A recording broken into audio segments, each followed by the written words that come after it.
Hello friends, स्वागत है आप सभी का हमारे यूट्यूब चैनल पर। और आज की इस वीडियो में हम बात करेंगे विज्ञान पाठ्य योजना के बारे में। और आज का टॉपिक है ध्वनि या साउंड। तो सबसे पहले आपको लिखना है दिनांक, कक्षा, वर्ग, वादन, समय, विषय और प्रकरण। इसके बाद आता है विद्यालय का नाम। अगला बिंदु है सामान्य उद्देश्य। तो पहला है छात्र छात्राओं की मानसिक तथा तार्किक शक्तियों का विकास करना। दूसरा है छात्र छात्राओं में वैज्ञानिक अभिवृत्ति तथा दृष्टिकोण का विकास करना। तीसरा है छात्र छात्राओं को विज्ञान के तथ्यों व नियमों को समझाना। अगला बिंदु है विशिष्ट उद्देश्य। पहला है छात्र छात्राएं ध्वनि के विषय में ज्ञान प्राप्त करेंगे। दूसरा है छात्र छात्राएं ध्वनि की व्याख्या कर सकेंगे। तीसरा है छात्र छात्राएं प्राप्त ज्ञान का प्रयोग दैनिक जीवन में कर सकेंगे। अगला बिंदु है सहायक सामग्री, चौक, डस्टर आदि। इसके बाद आता है अगला बिंदु पूर्व ज्ञान। छात्र छात्राएं ध्वनि के विषय में सामान्य जानकारी रखते हैं। इसके बाद अगला बिंदु है प्रस्तावना प्रश्न। इसमें आपको 2 कॉलम बनाने हैं।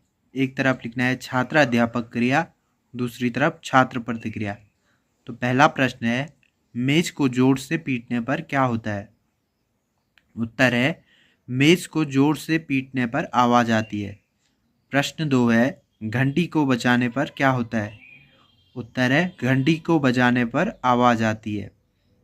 प्रश्न 3 है आवाज़ को विज्ञान की भाषा में क्या कहते हैं। उत्तर है आवाज़ को विज्ञान की भाषा में ध्वनि कहते हैं। प्रश्न 4 है ध्वनि से आप क्या समझते हैं। ये हमारा समस्यात्मक प्रश्न है। इसके बाद अगला बिंदु है उद्देश्य कथन।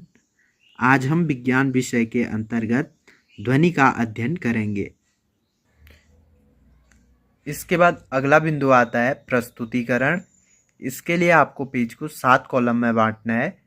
पहले कॉलम में क्रम संख्या लिखना है, दूसरे में शिक्षण बिंदु, तीसरे में अपेक्षित व्यवहार परिवर्तन, चौथे में शिक्षण अधिगम परिस्थितियाँ। इसको 2 भागों में बांटना है। एक तरफ छात्र अध्यापक क्रिया, दूसरी तरफ छात्र प्रतिक्रिया। इसके बाद वाले कॉलम में शिक्षण विधि और आखिरी कॉलम में मूल्यांकन। पहला शिक्षण बिंदु है ध्वनि अपेक्षित व्यवहार परिवर्तन में आएगा। छात्र छात्राएं पूर्व ज्ञान का प्रत्यास्मरण कर सकेंगे। के बाद आता है विकासात्मक प्रश्न। तो पहला प्रश्न है लाउड स्पीकर किस काम आता है। छात्र प्रतिक्रिया में आएगा लाउड स्पीकर तेज ध्वनि उत्पन्न करने के काम आता है। प्रश्न 2 है ध्वनि किसे कहते हैं। छात्र प्रतिक्रिया में आएगा अस्पष्ट उत्तर। शिक्षण विधि है प्रश्नोत्तर विधि। इसके बाद आता है छात्र अध्यापक कथन। ध्वनि एक प्रकार की ऊर्जा है जो वस्तुओं के कंपन से उत्पन्न होती है। ध्वनि विक्षोभ तरंगों के रूप में श्रोता के कानों तक पहुंचती है, जिससे कान के पर्दे पर स्पंदन होते हैं और ध्वनि हमें सुनाई देती है। ध्वनि के संचरण के लिए माध्यम की आवश्यकता होती है।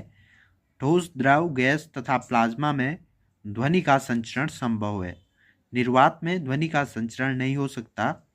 ध्वनि का मात्रक डेसिबल होता है। अपेक्षित व्यवहार परिवर्तन में आएगा छात्र छात्राएं नवीन ज्ञान प्राप्त करेंगे।